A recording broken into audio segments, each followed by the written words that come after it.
Ladies and gentlemen, welcome back to the Before the Ball Drop podcast. This is episode 4. These are your hosts, James. And Rebecca. And we are back at it again for the fourth week in a row. We like to thank everybody who's listened to us so far. And this is only 4 episodes down, and we got plenty more to go. Isn't that right? Yeah, lots to go. Lots to go. This week's episode is going to be about television shows of the 90s. It's more of a companion episode to last week's episode, which was about the anime of the 90s. So, we're sticking with the television format here. And, well, how was your week this week, Rebecca? It was alright, just busy. Yeah, very busy. Yours? Actually, pretty much the same thing. But luckily, I did get to watch Strangers with Candy, as you recommended, and it's one of those shows that is like a hidden treasure. I discovered this now, but thanks to you reminding me about it, because I heard about it in school, never watched it. I want to once again thank you for another great recommendation, because I'm right now in the process of watching the entire series. I was just going to check out a couple episodes for the pod, and then yeah, I just enjoyed it too much. It's so quirky and weird, and I love it. It's such a different type of humor. Like, it's so controversial, but at the same time, it's just so funny for its time. Yeah, especially for its time. Like, it's crazy that it's from '99, so it's not that long ago. Yeah. Like, speaking like historically, but there's still a lot in it that did not age well, which I think is crazy. And It wasn't even that long ago. they had like all the big stars in there too. Like I think Will Ferrell is in there, or maybe I'm thinking of the guy who played Elf. Yeah, that's Will Ferrell. Yeah.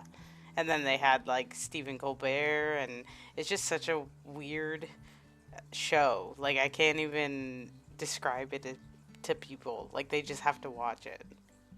No, it's exactly what it was. I watched it this week thanks to you, and I'm in the process of finishing watching the entire show. Yeah, like you said, Stephen Colbert's in it. He plays the teacher, and it's weird seeing young Stephen Colbert from '99, Hmm. especially if you're just used to the modern day Stephen Colbert, or even the mid 2000s Colbert from the Comedy Central show of his. But yeah, Amy Sedaris, who plays the lead role of Jerry, does a tremendous job. For those who are listening, never seen the show, the main character Jerry is 46 years old, and she's in high school because she ran away at the age of, I think she said 14, and then she came back all these years later and resumed her life as a high school student. It's so bizarre, and she's like such a like cringy character in like all the best ways possible. Amy Sedaris is the actress's name, and she did a phenomenal job No, she really portraying this. did. Yeah, portraying this freaking cringy character of There's like Jerry.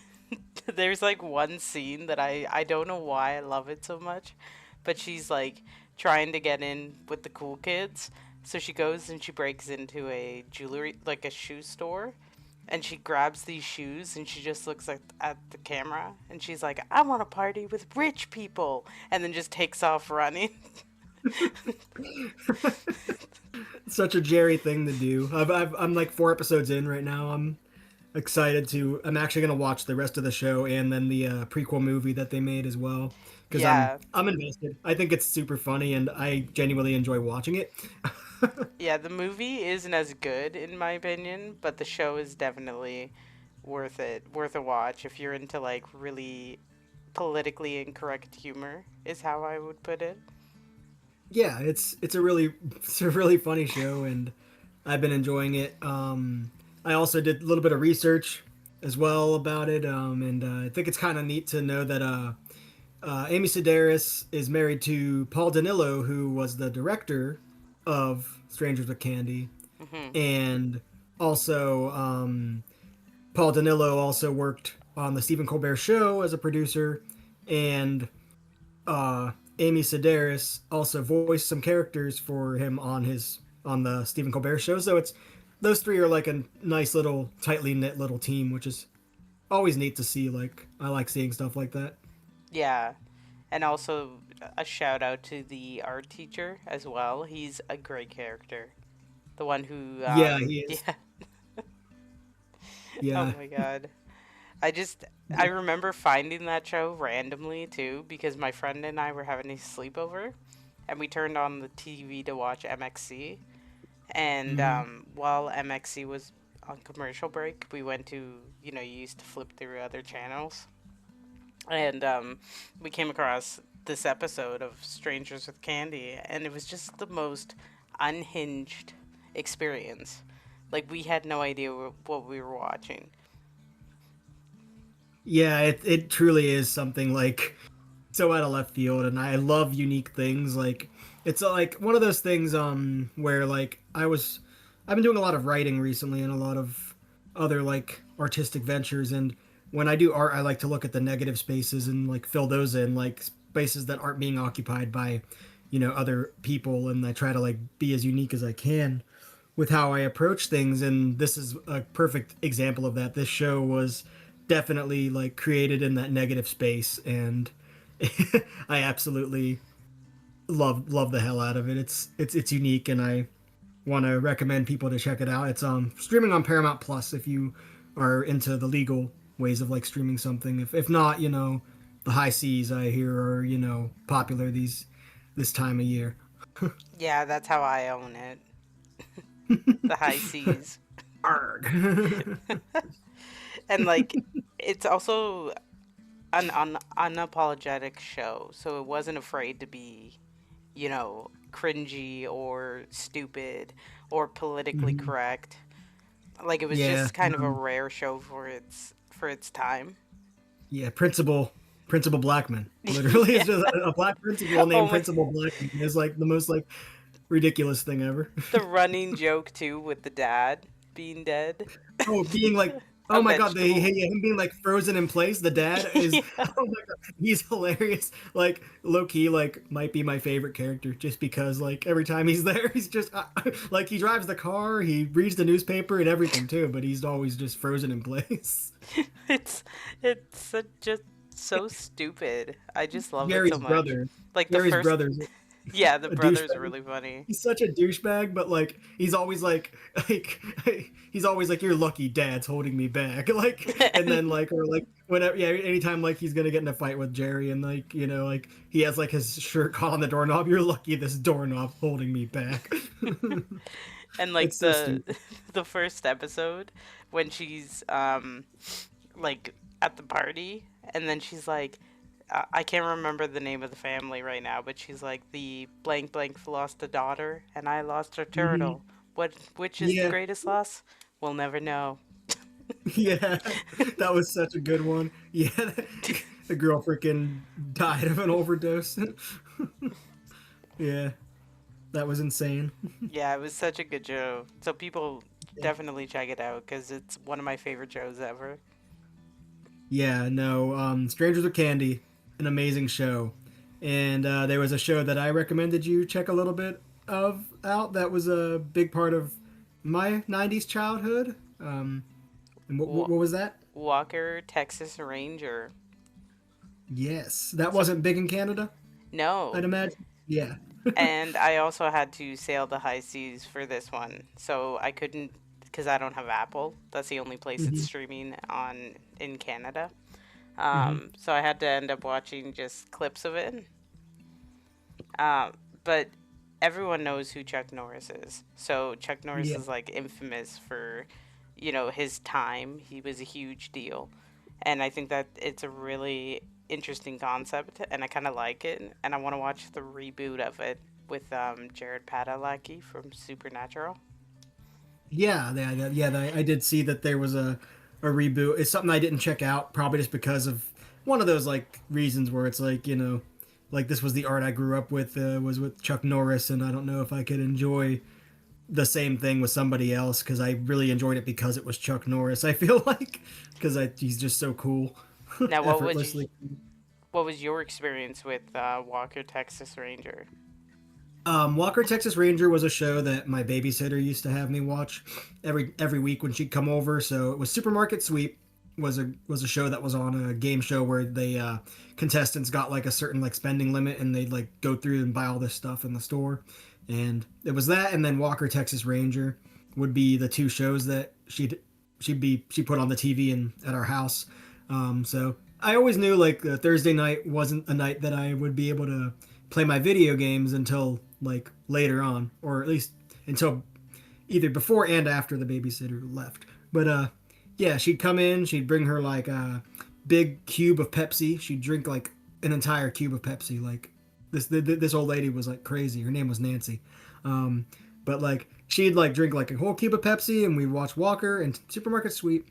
And yeah, I really got into Walker. Like, it's just such a cool, like, especially as a young boy, like you're watching like a guy like that, like kicking all these guys' asses, and that's always cool and inspirational to see.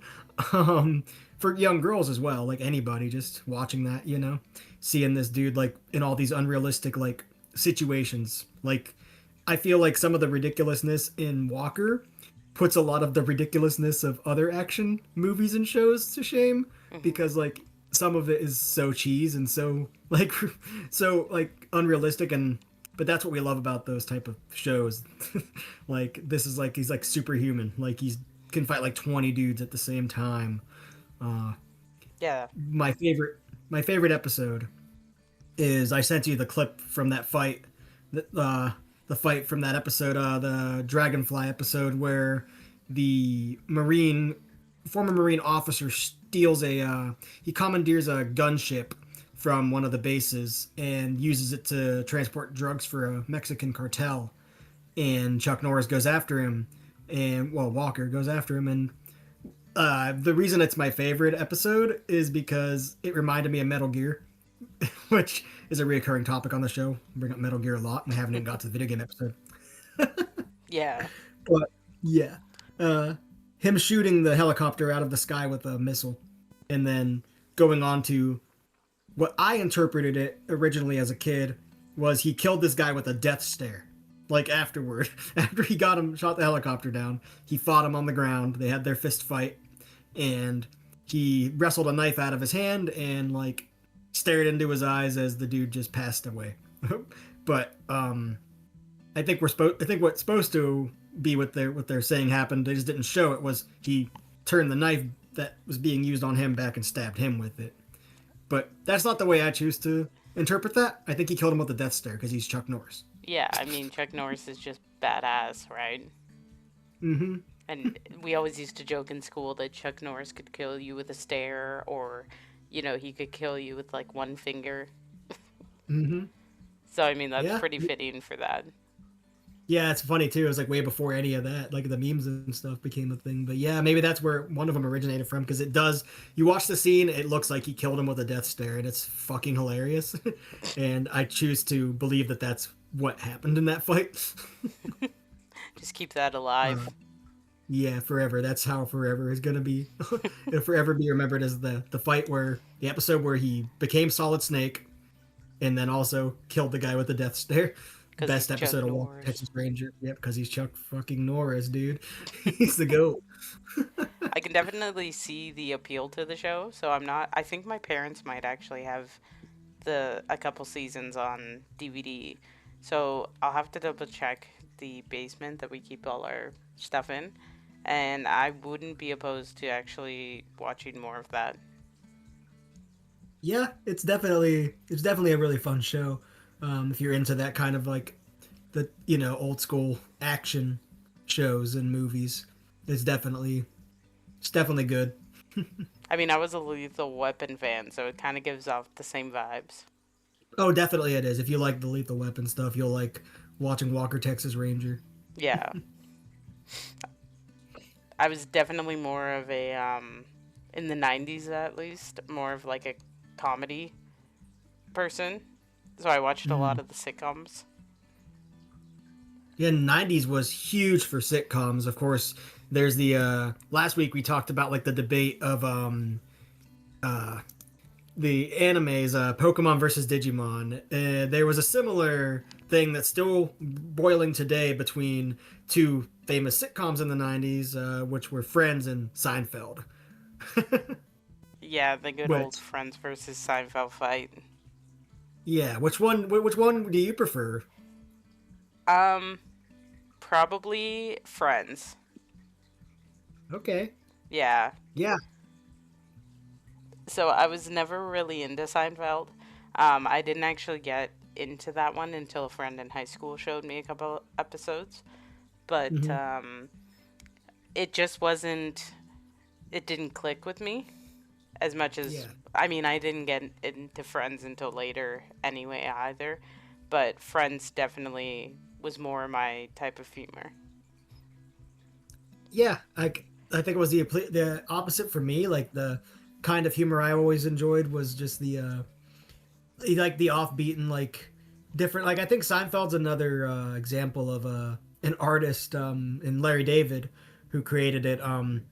Finding that negative space to fill because like Seinfeld was the show about nothing as they called it, and a lot of the humor is like very like observational humor of like different like weird and awkward like situations and mannerisms of humankind and stuff like that, which is why I loved his follow up like later on, Larry David's Curb Your Enthusiasm, which Hmm. was in the 2000s and just recently had his final season last year.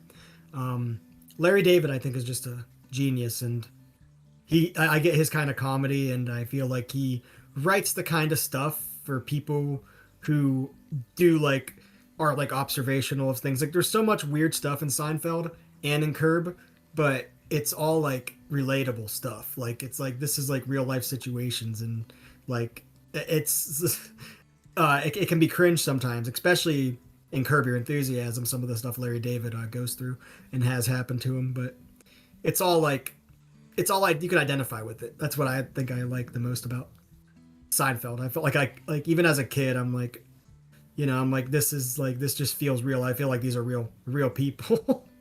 Is Seinfeld the one with the soup Nazi? Yep, that's the one with the soup Nazi. Yeah, okay, that's what I was thinking of. Yeah, yeah. Hmm. For me, like Friends felt more like relatable, even though the situations they get into is totally unrealistic. Hmm. But I always just like the idea of like this huge friend group that meets for coffee, and then they get into like all these situations, and the jellyfish episode is always one of my favorites. The infamous, pivot, pivot, pivot. Yeah, I don't yeah. know. Yeah. Like I have a lot of friends and family that are big into Friends, so it was never something that I got like super into, unfortunately. But like I can see the appeal of that show for sure, and all the actors and actresses phenomenal in that show as well, and all went on to do awesome stuff later on themselves. Hmm. So we still see Jennifer Aniston on TV all the time. She's incredible. Yeah, Still the same as she always did. the whole cast, I think, just had an amazing chemistry together, which made it so much more funnier. And Hmm. my sister was a huge fan of it. She actually watched it from the very beginning on TV, and she was so upset, so heartbroken when it ended. I just remember her like being so upset about it. Yeah, and losing Jacob Perry not that long ago was a pretty hefty loss as well. Oh yeah, Matthew. Yeah, yeah. Yeah, Jacob Perry, not Jacob, Matthew Perry. Who the hell's Jacob? It might be someone else. But yeah, And losing Matthew Perry, he appeared in a movie with Chris Farley called Almost Heroes in the '90s, which is another thing that I don't think I mentioned Almost Heroes in the movie episode, but that's another thing we can like now correct, and I could say go check out Almost Heroes. Anybody who likes Chris Farley and Matthew Perry, they starred together in that movie, and it's a very underrated movie. yeah, I mean, as what you were saying. Sorry. and like they tried to do spin-offs, like the Joey Show and that, but never really hit. Because the whole point of Friends is that they worked well together, but when you separate them, it doesn't work. They need each other to kind of bounce off of. Mm. Hmm. Yeah, like it's like the perfect like ensemble cast type of situation for sure. Like it works because all of them are in there and they all play off each other perfectly and they all help help each other, like hold each other up. So Yeah, which is kind of a segue into one that I wanted to talk about, if it's okay. yep. One that I grew up with that is probably one of my favorite shows ever is Will and Grace. Oh yeah, And yeah, yeah, that's a it's classic. it's the exact same situation. Like the cast themselves work so well together that if you separate them, they don't work well. And I think for the time, it was the show that the 90s definitely needed, just with their humor and their like everything to do with like the LGBT rights and everything. Although that show was infamous for hating on lesbians for some reason. Yeah, like But they had it hacked, right? They were getting there with the progressiveness. We were getting there. We were. It was a slow build, slow burn to yeah, being progressive and yeah, fighting for equality. But they had to and start somewhere. and like Karen was probably one of my favorite characters. I tried to live my life as Karen would. Minus the excessive alcohol consumption. But Yeah, like her with her maid Rosa. Oh my god, they're just such a yeah. funny team together. I'm literally like that. Like I'm like that with Larry David and Curb Your Enthusiasm, which again isn't 90's. It's 2000s. But I'm like that with Larry. Like I'm like I'm always like finding myself identifying with Larry like that. Like in most situations. So Yeah, I know how it's coming from. and like it just had the same type of humor that I like. Like there's one scene that stands out to me. I cry laughing for some reason every single time, and it's when Karen and Grace are having coffee together, and Karen turns to this girl and she's like, "Excuse me, do you have a breath mint?" And she's like, "I do actually." And Karen's like, "Well, pop it in. It's not doing you any good in there." And then the woman's like, "How offensive." And she's like, "Honey, it's your breath, not mine." Like it's just so like stupid. It's just stupid humor.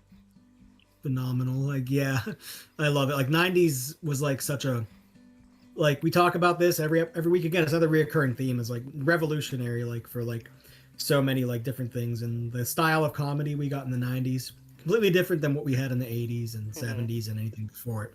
And these sitcoms we're talking about now were like they were all very similar in scope like with that, but they all brought something different to the table at the same Hmm. time. Hmm. Exactly. Yeah. Uh, Another 90's show I like to talk about is the X Files. Oh yeah.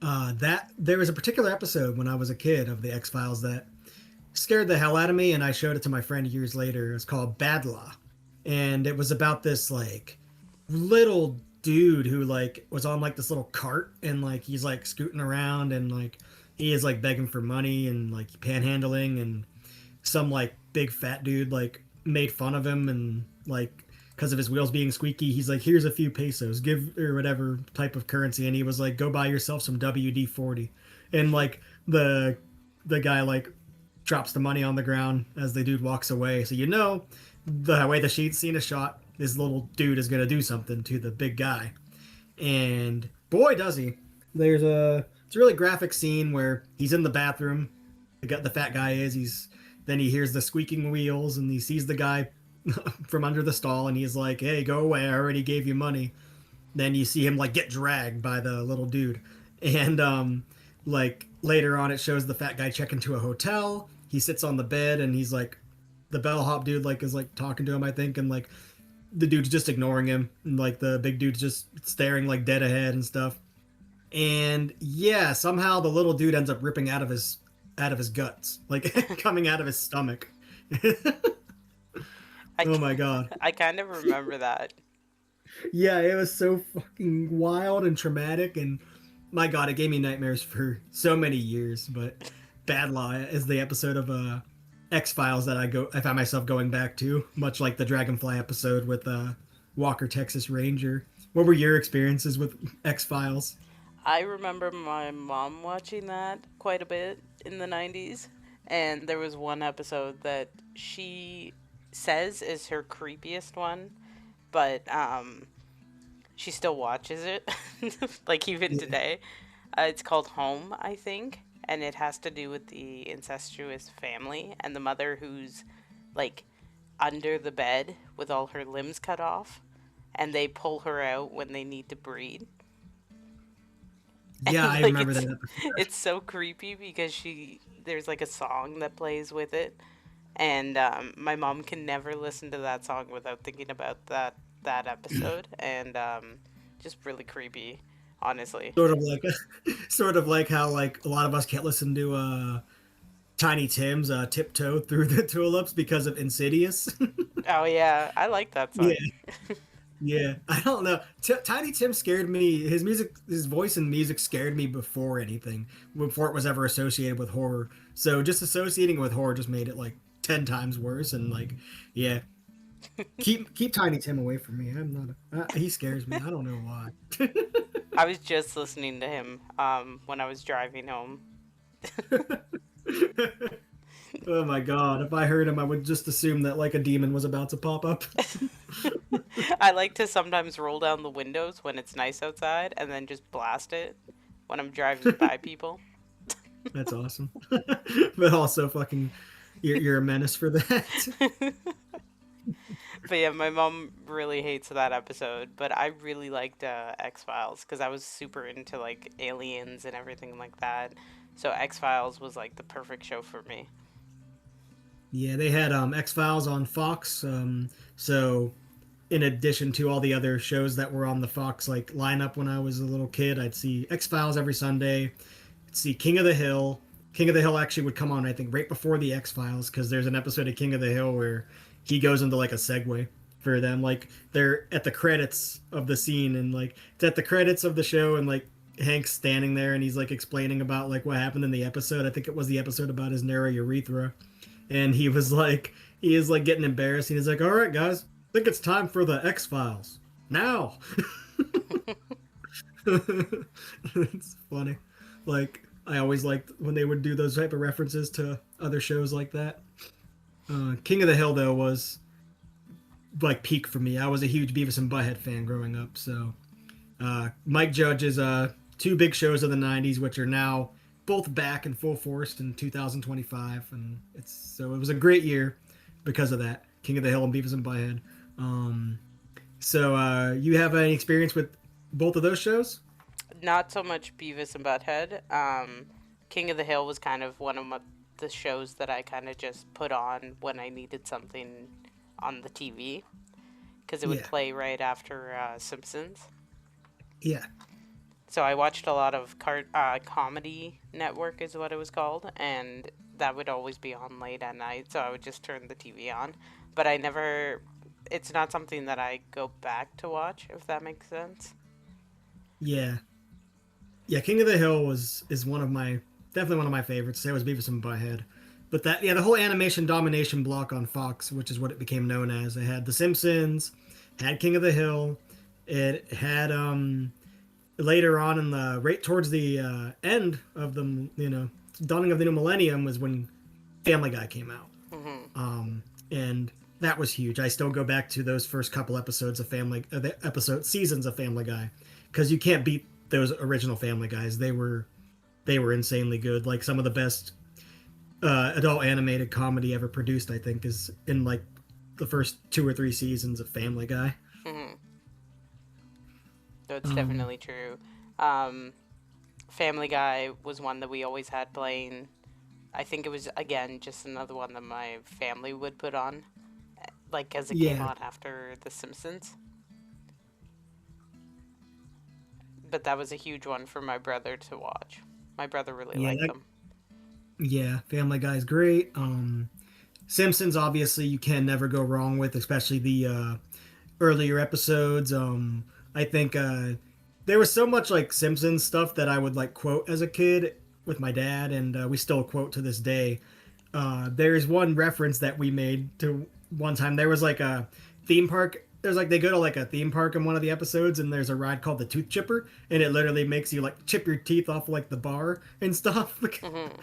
And I remember me and my dad went to a fair, and we rode a ride called the Sizzler, and literally like that almost happened to me, and my dad talked about that. He was like, "Hey man, you almost had the tooth chipper." I was like, "Yo, that was crazy. I didn't think that because I did not think that that was really gonna happen, but it almost did. I almost kept hitting my freaking face off of the bar." Yeah, there's when it comes to the 90s, like I think there's just so many shows that really defined TV going forward. Like there's just so much to talk about basically. Like there's so many shows that I think I watched as a kid, like Power Rangers, Buffy was one of them. Like Loved Buffy the Vampire loved. Slayer is like an episode of her own. Like Yeah, yeah, definitely. Like that's another one of those shows for sure that you could like do a whole episode on. We just lost one of the stars from Buffy this year, I believe. I forget her name, but she was really funny. She was in the movie Road Trip also, or Euro Trip actually, I think. oh yeah, But Dawn. yeah, yeah, yeah. That's just super tragic. She was so young, and she was super cool. Like seemed like a very lovely person. So you know, Yeah. unfortunately, Yeah, yeah, it sucks. her appearance was kind of controversial on the show, but she did the best with what she could, you know. Hmm. But that was a good show too. Saved by the Bell is one. I don't know if they had it in the states, but I would assume so because I'm pretty sure it's a show that's based in the states. But that was always one that I watched before school. Yeah. For me, Charmed was a show that I really enjoyed as well. Yeah, Charmed is one of my favorites. Yeah, Charmed.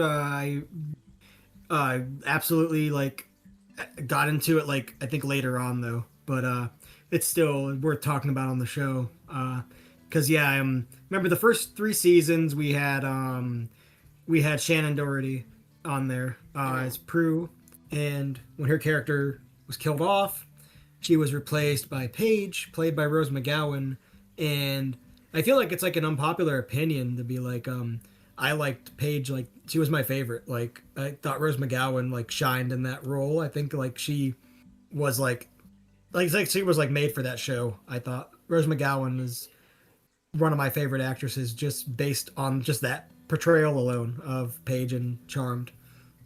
Oh, 100%. I actually agree with that. I think that I enjoyed her presence a lot more than Shannon Doherty. That's not to say that she didn't do a good job, because she did. But Yeah. I feel like because there was all this drama behind the scenes between Shannon and Elisa, or Hmm. Alyssa, however you Yeah. pronounce it. Yeah. And I feel like that actually came into the show a little bit. So when Shannon left, I feel like the three actresses that were left over just kind of, worked together a little better. Yeah, I agree with that. And yeah, I just think that Rose was just a better fit for the cast, like in general. And I think that Paige's character fit better with the other sisters than Prue. I think Paige was like perfect for that, and I think she like balanced out like the zany group of people that they had like in that show. So, And it was um, it was kind of like an interesting shift in power dynamics as well, because um what was her name, Piper, had to become the oldest, Marie and then Combs. yeah, so I think it was kind of like a necessary change because it really made the characters grow. Yeah, I always liked Piper being like really the one that's like she's more the mature one out of the three. Was Hmm. always the one kind of like anchor, like to ground them like when they needed it. Like Piper was like she felt like she was like the mother out of the three sisters. Yeah, She was awesome. Holly Marie Combs did a phenomenal job in yeah, that show, and then she appeared in Pretty Little Liars later on as a mother character. So, like, yeah, like she's another phenomenal actress. yeah. She does a really good job, and I definitely applaud her in Charmed. And I think that even Alyssa did a good Yeah, job too. Alyssa Milano. Playing. Yeah, that was definitely I think her best role, in anything that she's done. Alyssa Milano, like even like before or after that, like not like much like that I've seen or like anything that I was like, impressed by, but like in Charmed, like that was definitely I think her like starring role, like that she did the most with and that I remember her most for. Yeah, I think that's the curse of the, unfortunately, is that she'll always be known for that specific role. Hmm. So, Which, nothing wrong with that when the show was, as good as it was. mhm. And there was also a lot of people might not actually know this, but the girl who plays Penny in Big Bang Theory, Kaylee Cuoco, her first big role was as Billy Jenkins in Charmed as well. Like she was in the last two seasons of Charmed, and she was another really cool character. So Yeah, I don't know. I don't agree with that personally. I think she was really annoying, to be honest. I didn't like her character. She kind of ruined the season for me. yeah, Yeah, I liked the idea of Paige being her white lighter, but yeah. I don't know. She just kind of. I didn't like her sister. I didn't like her very much. I think she just. Every time I watch that season, I just kind of get annoyed. Yeah, I can see where you're coming from with that. She could be a bit overbearing of a character at times. She was definitely like silly, and I think also, I mean, it might have also had to do with the actress herself. It wasn't really like her first, like, I think big role that she was in. You know? Yeah, she did a good job for it being Yeah. like her first big role for sure. Hmm. She definitely, if she was trying to play the annoying character, it worked. Hmm. Yeah, I think that might have just been like, I think obviously that was the point of it, but like, yeah, yeah, definitely. I just think it's a cool fact that like, a lot of people don't know that because that's the first time I saw her was that. So when I seen her in Big Bang, I'm like, hey, that's just I'm like that's Billy from Charmed. Yeah, So, she's a good actress. yeah, she's funny. She appeared in the episode of Curb Your Enthusiasm a couple seasons ago and was absolutely hilarious. She was an optometrist and she ended up like smashing the machine into Larry's face because Larry like pissed her off during his eye exam.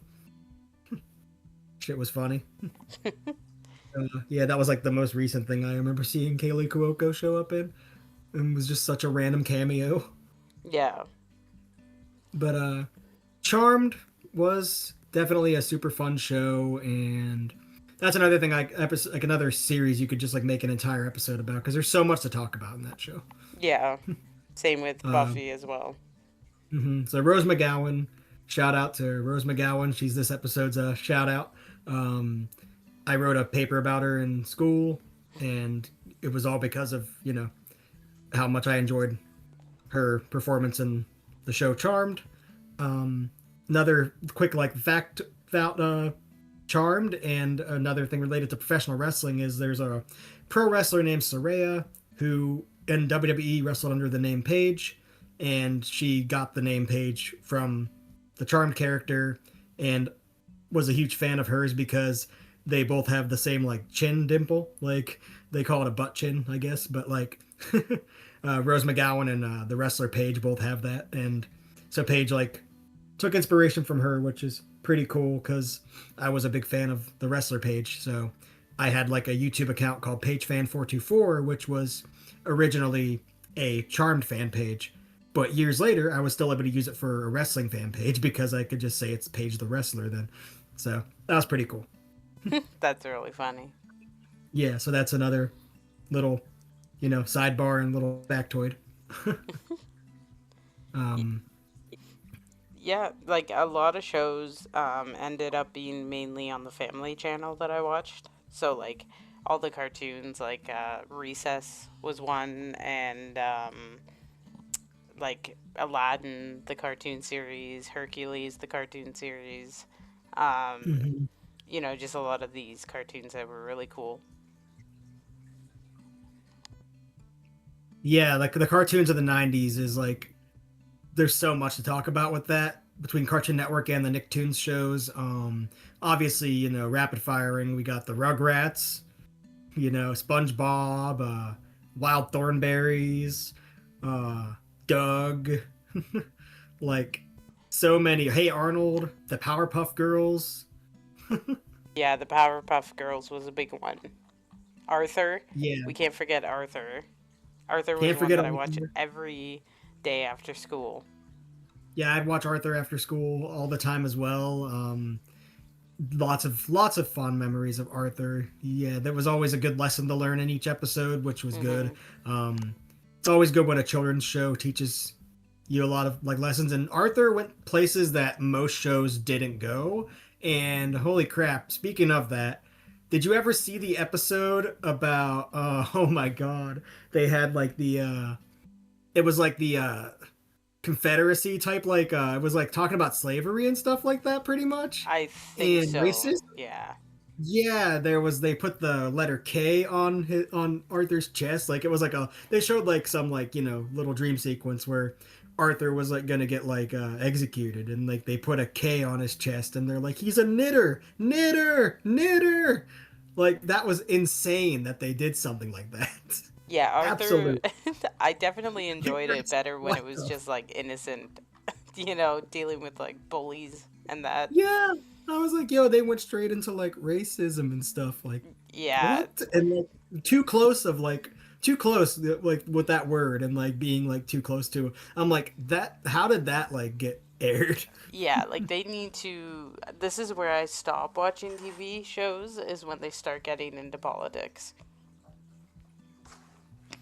And like Yeah, really just making it like their whole what's the called, like, personality, you know like that was wild. And yeah. I Like don't there's think that certain shows. Like, children should have been exposed to that. yeah, there's a lot of like there's an episode where Arthur punches DW, which is like insane too. I That's don't like a meme of him with the fist balled up and stuff.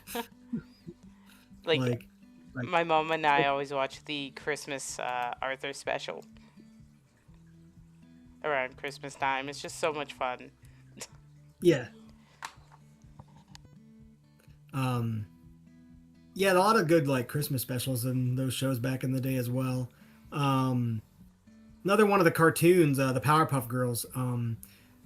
I have a great like memory of Powerpuff Girls. My favorite episode of that is the Beatles because I'm a huge Beatles fan. And there's an episode where all the supervillains came together to form a supergroup called the Beatles that finally could stop the Powerpuff Girls once and for all.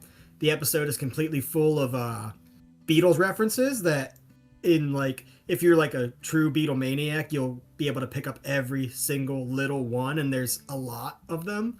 Like it's even whether it's just like a reference to a song lyric or like something that happened with the Beatles in like real life and a quote from one of them. It's such a fun episode going back and looking at and like trying to pick out all the little Beatle references that there is. Hmm. At the end of the episode, Mojo Jojo, the bad, the evil monkey, he he gets hooked up with a female monkey named Moko Tono, obviously, a Yoko Ono reference, and Moko Tono ends up like breaking up the Beatles, and that's how the Powerpuff Girls finally are able to win because they were able to separate the group. And my personal favorite part referencing that is there's a song called Michelle by the Beatles, and they sing in French, and it's like yeah, très bien ensemble, très bien ensemble, and but it sounds like they're saying someday monkey won't play piano song, but that's not what they're saying. They're singing in French, but they reference that because that was the monkey who was Moko Tono was just a performance monkey, and she plays piano. And the jungle lady was like, the safari lady was like, remember, girls, someday monkey won't play piano song. So I love that reference. I don't remember that episode, but I definitely had Powerpuff Girls on all the time. Yeah, the Powerpuff Girls was super cool. Remember the Rowdy Rough Boys episode, which was like another one of my favorites as a kid. The fact that they only appeared in that one episode, I think, but it Yeah, was really cool. The Rowdy Rough Boys was a fun little concept. yeah, the power. Yeah, they were. I like the Sorry, go ahead. I like that, like the way that the powerful girls were able to beat the rowdy rough boys was just by kissing them. Like they kissed them and they freaking like killed them. Like they just blew up. Such a weird, quirky show for its time too. Hmm. Another show that I remember is FBI's Most Wanted for some reason, and I say that because it always came on at nighttime, and I would always watch these episodes of like, if you see this person, contact us immediately, and then I would get paranoid that I would run into these people in real life. Yeah, They would we like had plaster their face across the television. scary. That is scary. Just so Yeah, silly. we had that we had that too. It was called America's Most Wanted with and it started hosted by John Walsh. And John Walsh was the father of a kid named Adam Walsh who was, one of like the earliest like, news stories of like a little kid being kidnapped and murdered. And that's why when a kid goes missing in like a store, they call a code Adam. That's named after him, Adam Walsh. And so yeah, John Walsh founded America's Most Wanted, and he talked like this, and he would call people scumbags. Like he would use the word scumbag. Get this scumbag off our streets. Like I used to love imitating him. I still do. But America's Most Wanted did the same thing to me. It paranoid me, and I was always afraid of getting like kidnapped and shit because of that show. One that turned really dark really fast, I think, too, was dinosaurs. Oh God, yeah, dinosaurs. The very last episode, whenever it was like, Where they're whenever they like got, sitting in the house. yeah, they were like, "Dad, are we gonna be okay?" I don't know, son. I'm like, dude, that's so fucking sad. Right? Like as a kid, you don't really get it, and then you watch it as an adult, and you're like, oh my Yeah, god. that's so sad. But like, just so many funny shows, and like, I think the 90s was honestly the peak of TV, to be honest. Yeah, I don't think there will be another generation that has such good TV as the 90s did. no, I don't think there ever will be. Like that's just it's hard to beat the catalog that they had. Even The Sopranos was like, especially like that revolutionized television Hmm.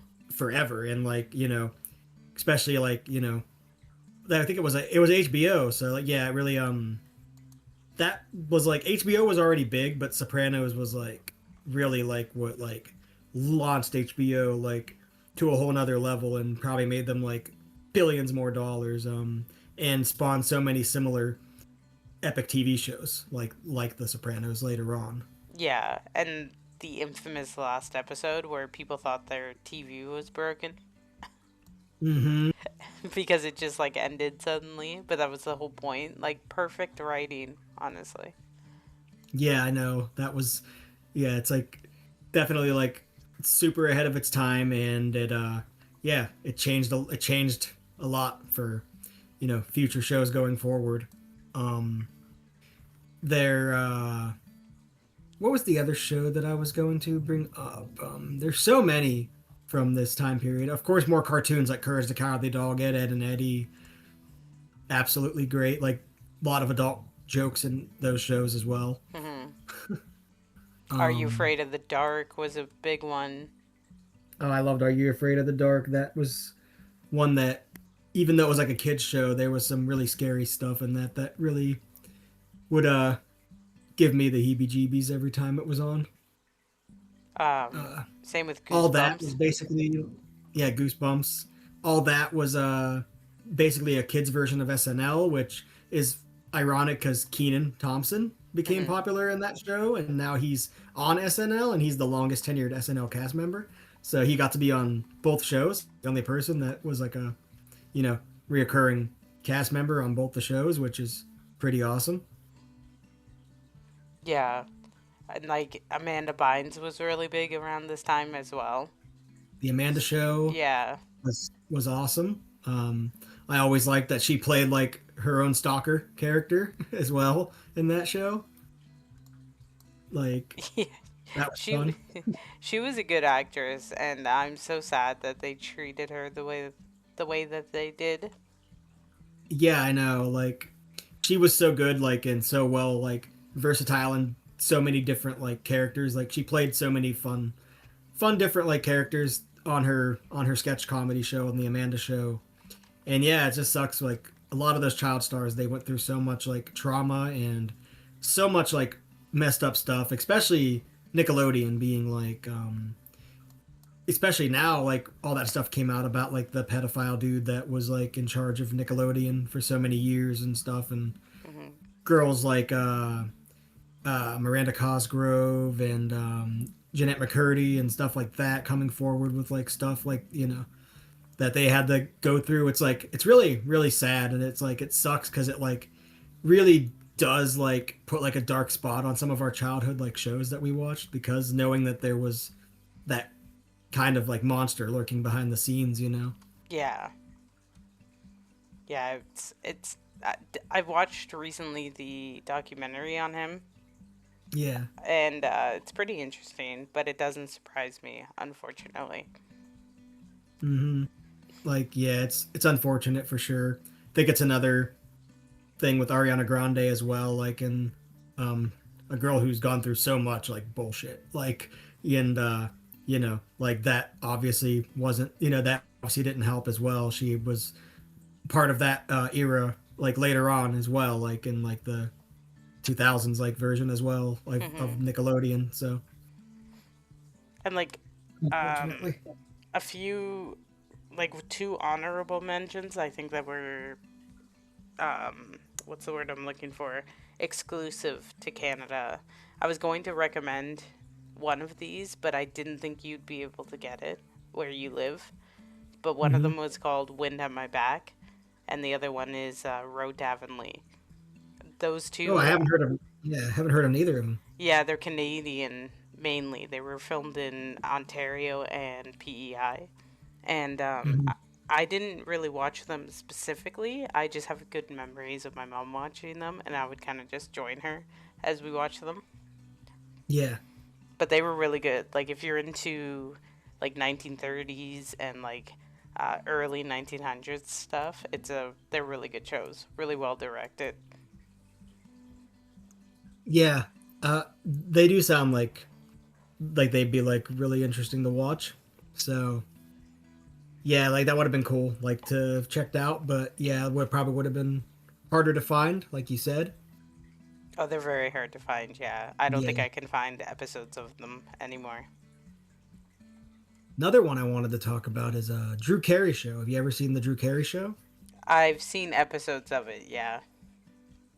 Yeah, that was another one that was big for me in the '90s as well. I loved watching it. I loved the freaking feud between Drew and Mimi as characters, and you always like watch that, like you loved them hating on each other, but you always like were hoping that they'd become friends Hmm. eventually. And so anytime that they did kind of team up or like be nice to each other, it was kind of like a really wholesome moment. That show. Anytime Yeah. that him and Mimi were like actually like cool with each other for like a little bit.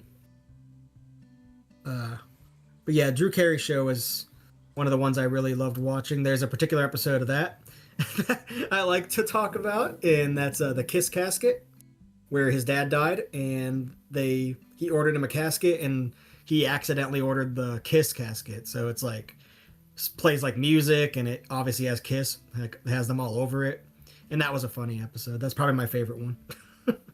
Speaking of Drew Carey too, one of my favorite shows from that time is one that he actually created, which is Whose Line Is It Anyway?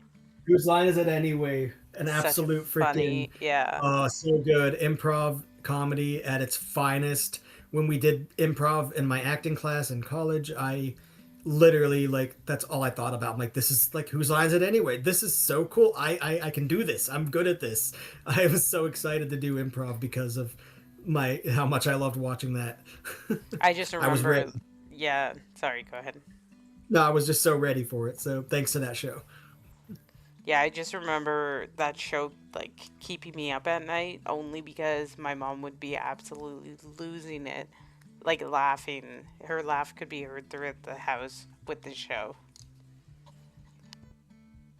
Yeah, like those actors, like everybody who was ever appeared on that show was just so genuinely good at improv, and like I think a lot of like most people can be good at it. It's just all about taking the tools that they give you and then just running with it. Like it's a great way to approach any type of art. It's like you're being like MacGyver. They're giving you like two tools and you're like gotta make something of it, and that's the art of improv. They're like, okay, so this is the situation, go. Yeah, and I think again it helped that they all kind of knew each other and were comfortable with each other because they worked so well together and bounced off each other really well. I think that's so important when it comes to the improv as well. Yeah, like especially yeah. If it was like a group of like complete strangers, it's a bit harder, which is what it was for my acting class in college. But like I still was able to make it work just because watching just I basically have been watching those guys, and then like obviously it's just adaptability. Like just you got to just think about the situation, I guess, that they give you, and then like what would you do in that situation, and then boom, you're off to the races before you know it. And those guys made it look so much easier though than what it is. Yeah, I'm sure it's very hard having to do that, especially in front of a large live audience. Mm-hmm. But yeah, there were a lot of shows. Like, there's so many that you could just make an entire list of them, you know? Like, there was Keenan and Cal, Johnny Bravo, who else? Um, Dawson's Creek was a big one. I didn't watch that one myself, but my Dawson's sister was Creek. really into it. That's the one that's theme song is "I don't want to wait Yeah, for my life to be over."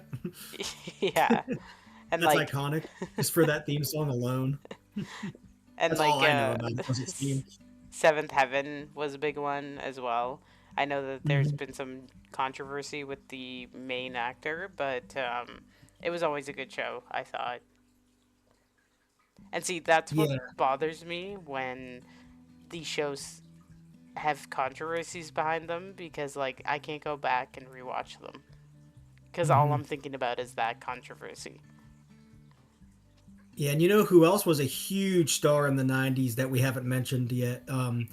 Melissa Joan Hart. She was in the show Clarissa Explains It All in on Nickelodeon, and then later on, obviously Sabrina the Teenage Witch in the Yes. '90s. Both of those big, huge roles that she had in the '90s. She Hmm. was like a powerhouse there Oh, she during that was time. perfect for that role. Hmm.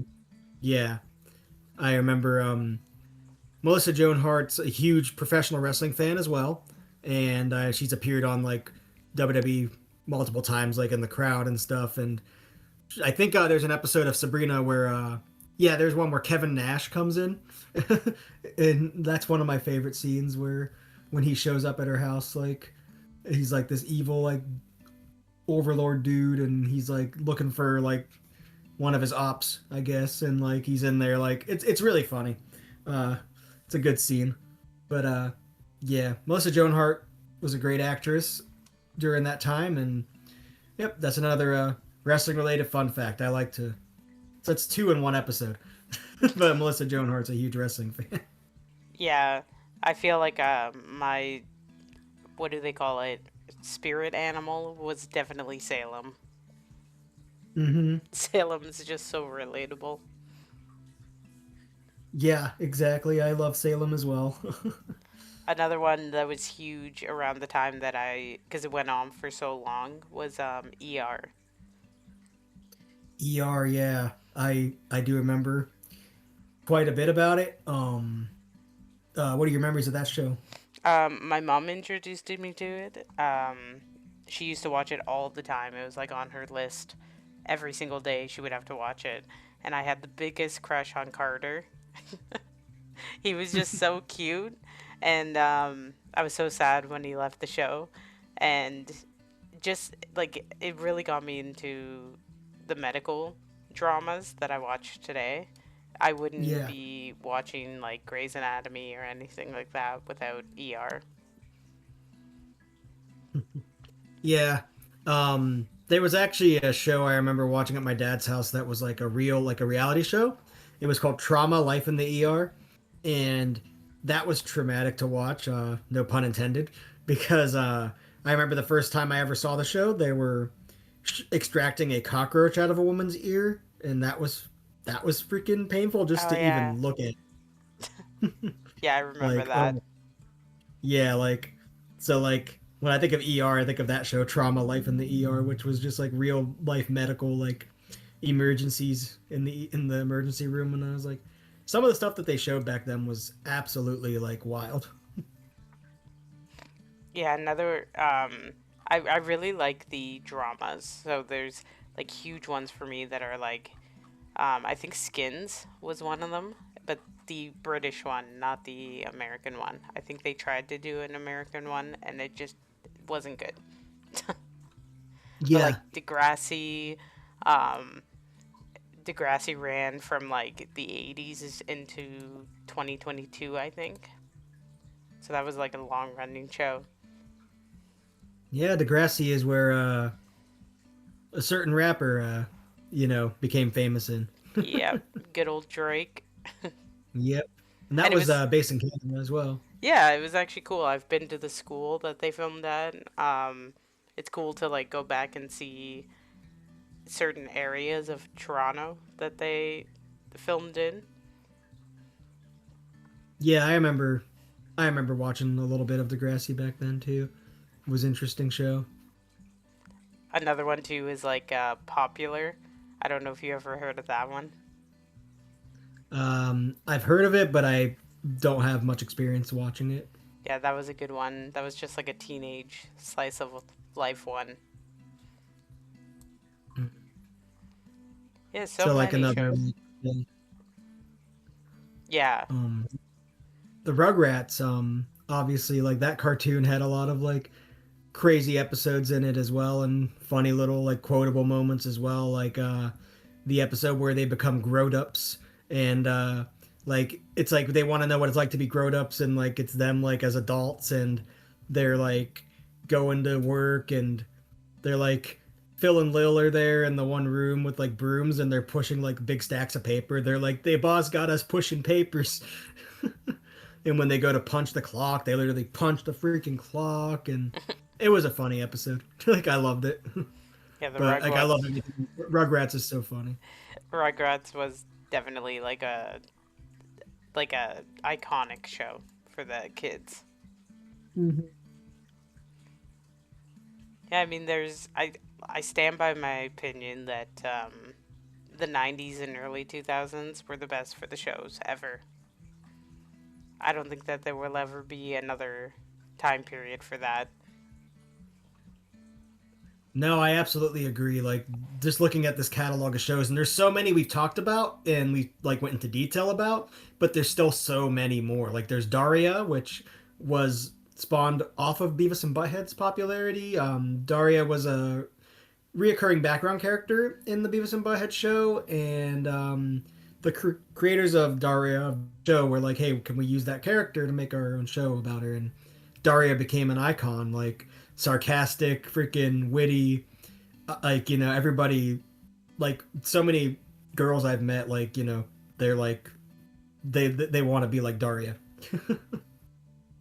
Yeah, and like Golden Girls was another one. It originally aired in the late 80s, but it ran until the early 2000s. But that one was another one that had like unhinged humor. Hmm.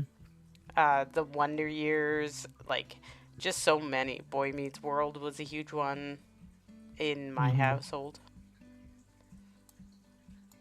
Yeah, there's so many shows. It's like it's hard to it's like we don't want to like leave off anything, but that's like the thing with this type of a show is there's just so much, especially in this type of media, Hmm. and it's like I feel like we're just scratching the surface, like with like all this like content. Home movies I didn't even realize came out in the 90s. I think it's 99, I'm Oh guessing, yeah, because America's Funniest Home Videos. oh yeah, no, that's also a funny show, but no, the cartoon home movies, yeah, it came out in 99. But I used to watch it on Adult Swim in the 2000s, and I still watch it a lot of times. Like usually, like going to sleep, I put on home movies or Aqua Teen Hunger Force.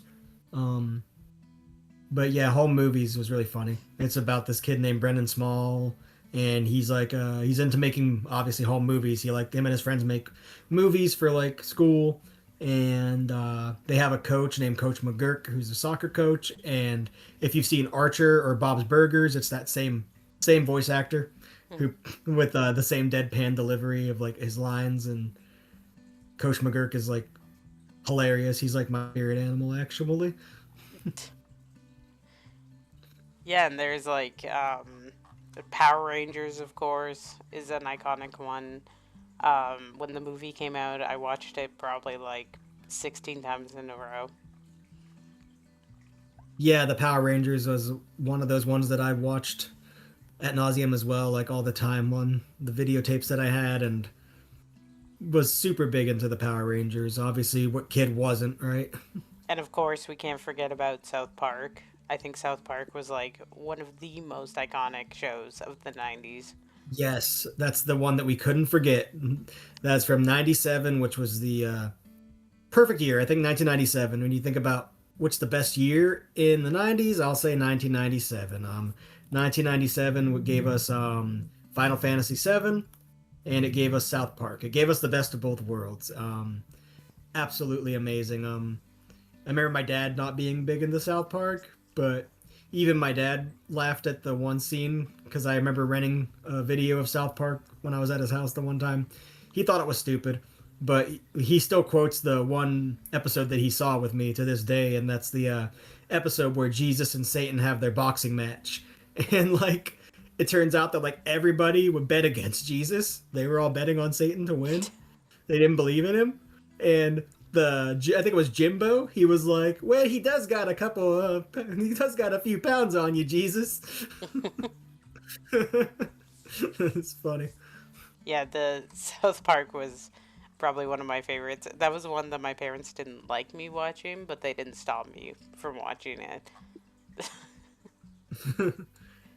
And like the Yeah, creators of South Park did so many good things. Like I don't know if you um, have ever watched Cannibal the musical. no. You need to watch it. It's so funny. It's like every Christmas I play the one song, which is "Let's Build a Snowman," and it's just a song about this guy going crazy, and he's just getting unhinged every because it's about these guys who go to uh, hunt gold, and they're trying to find gold, and they get trapped, and they have to. It turns into a musical, and it's just so funny and so unhinged. Oh yeah, that does sound like something I'd be like interested in watching for sure. And like the guy just goes crazy, and he's like, "Let's build a snowman. We can make him our best friend." I'll send you a clip of it. It's funny. Yeah. Yeah, I love South Park. I love Matt and Trey. They're incredible. All the stuff that they've done, like Team America World Police is another really funny thing that they made.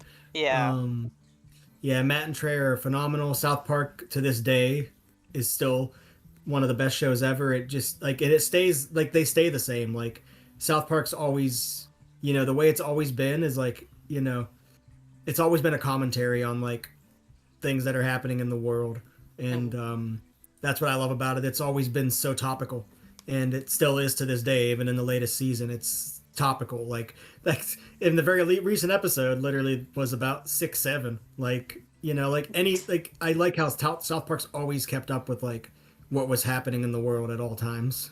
and they're very unapologetic as well. You know, Exactly. they don't change their formula for anyone.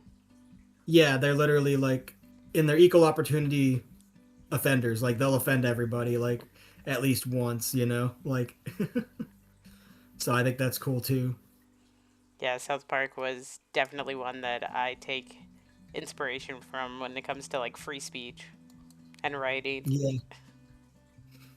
Yeah, South Park just doesn't give a fuck, and that was what was great about it, and still is great about it that they don't give a fuck even now, especially with today's climate. Like they haven't changed it. It's like we're just gonna keep on just doing this shit because this is what we do. And they Love made them like so much. the Man, Train. the Book of Mormon as well, and there were so many Man, things that they made. honestly, and they're so unapologetic. Mm-hmm. And you can't be Yeah. mad at them. You know, like you can't be, yeah, it's an offensive show if you are really passionate about certain things, but you have to like appreciate the fact that they just don't give a fuck. Yeah, it's more or less like people don't they don't really understand that a lot of it's just like I said, it's commentary on things and like it's just, it's hard to really like I think it's different than like how most things are. They don't preach hatred of like groups of people. They really don't. Like and they it's like if you read it that way, then your media literacy just sucks. Like Hmm. it's just jokes and it's like they're not preaching like hatred towards any groups of people. It's just, you know, like this is it's just for the sake of comedy. Like it's one of the safest and most tame things when you actually think about it compared to like what other people are actually doing and that is actually spreading actual hate, you know? Hmm. No, it's true. It's true. Sorry, I Yeah, just thought of it. like Token, I need you to go to your basement and get the bass guitar out of your basement.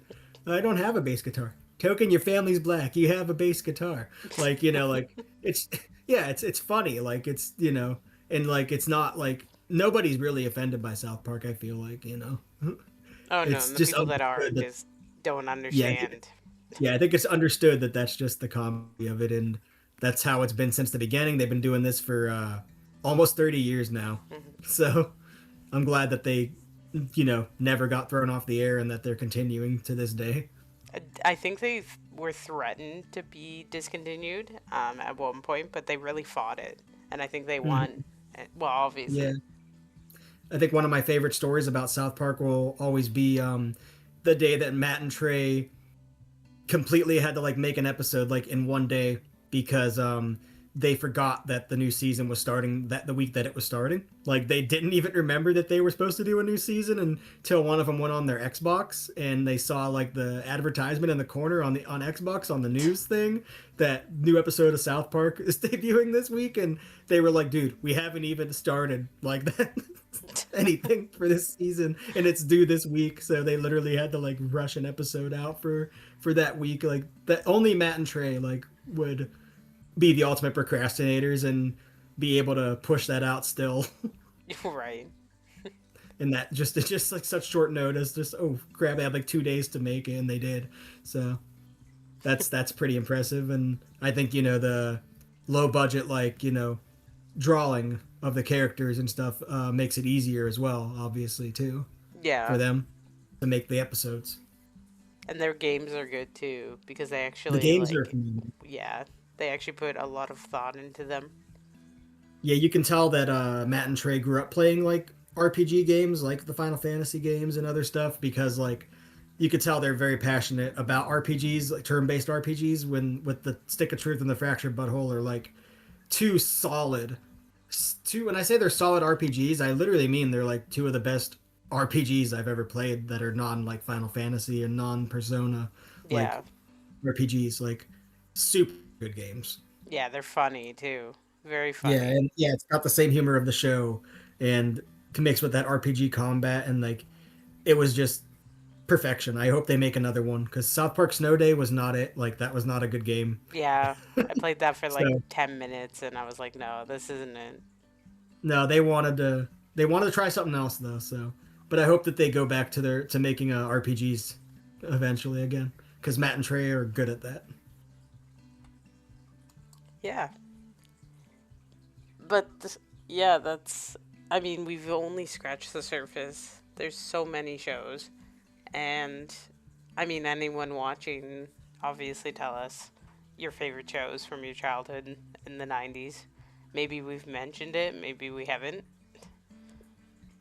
Yeah, I'm sure there's stuff that we left out, but I feel like we tackled like some of like the big major shows like of the year of that decade, and I know we've mentioned them even if we mentioned them just in passing. Hmm. Like it's just maybe because we didn't have any big stories to talk about of them doesn't mean that they weren't important to us as well. No, of But course not. I remember Batman Beyond and all the other like cartoon Batman shows from the 90s as well. Hmm. Those were fun. Uh, yeah. The Wild Thornberries, we did mention them, and I always liked them as well. Rocket Power was another cartoon from the Nickelodeon days that was fun Hmm. to watch. I remember weird memory of Rocket Power is there was a commercial on Nickelodeon one time that had Rocket Power in it, and it was playing the song "My Way" by Limp Bizkit in the background, and I thought that was certainly like an interesting choice for kids like channel to have that song playing in the background.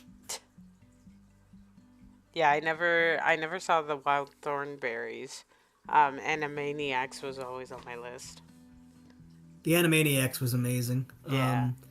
I wish I could find that clip because when they announced Happy Gilmore 2 was happening, I instantly remembered there was an episode of Animaniacs where like they trolled somebody with that like and this is a show from the 90s. They were like, "Hey, they're over there filming Happy Gilmore 2." And the guy was like, "Happy Gilmore 2?" He was like all excited like about it. And that was like one of those times where like they'd never make a Happy Gilmore 2. And it's just funny that 2025 we did get Happy Gilmore 2, but they joked about it in the Animaniacs back in the 90s. Pretty funny. Yeah, I mean, there's just so much to do and talk about. And I feel like we have to do definitely like separate episodes on Buffy and Charmed.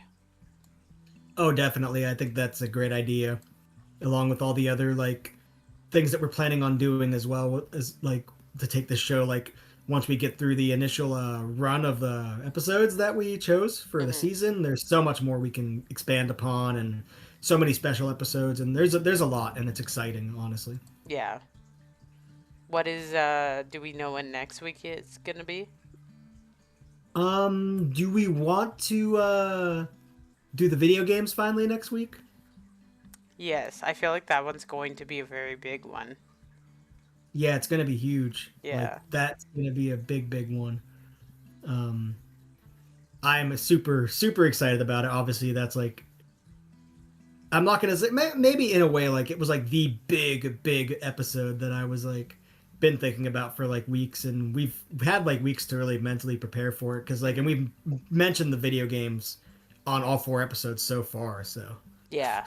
So I feel like it's we definitely need to do that. yeah, we'll do video games next week. Episode 5 will be video games of the 90s, and that's going to be super fun.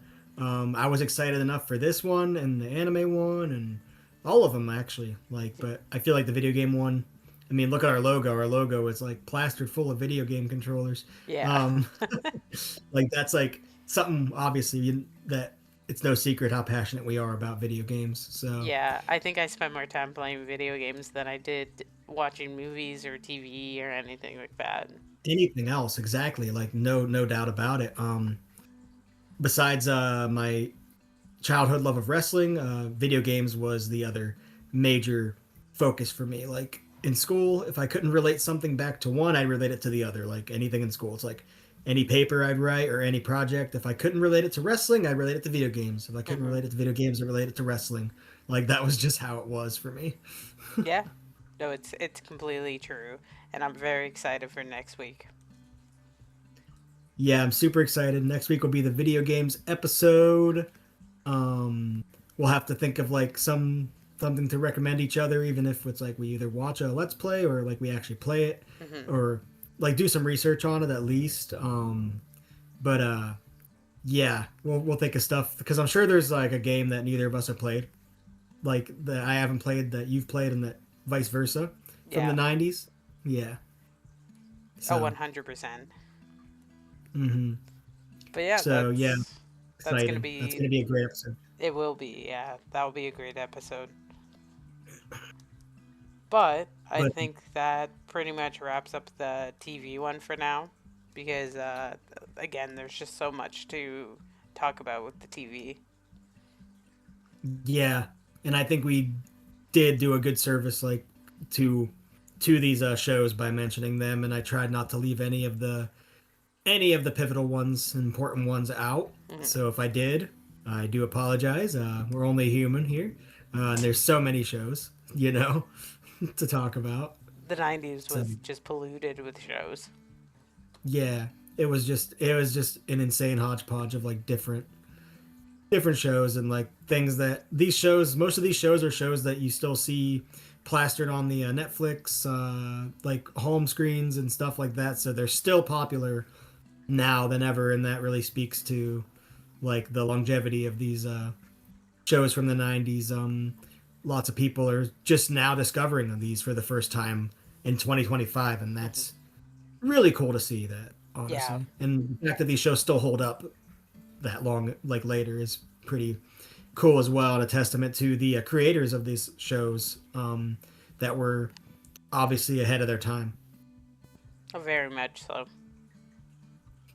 But yeah, I So yeah, that was the TV episode. If anything else you'd like to bring up, any other stories or anything before n- we wrap up? not the moment. I'm still thinking about that undergrads one. Still The trying to think. undergrad story still from last week. Yeah, Yeah, I was like racking my brain all week trying to think of the story, but I was like, why did I mention undergrads? And I like completely left my brain. But yeah. So anything you want to bring up before we end? uh, no, but other than Chuck Norris is the goat, and Mm. he's gonna kill you with a death stare if you don't watch next, if you don't listen to next week's episode. Yeah, exactly. It's not going to be a knife. It's going to be a death stare. Yeah, he didn't kill the guy with the knife. He killed him with a death stare. Like we never saw the knife go into the guy. We just saw the look that Chuck Norris gave him as he passed away. But yeah, other than that, guys, thank you for another great episode, and we will see you next week. This We're your hosts, Rebecca, And James. and we are bouncing out. Have a good day. See you.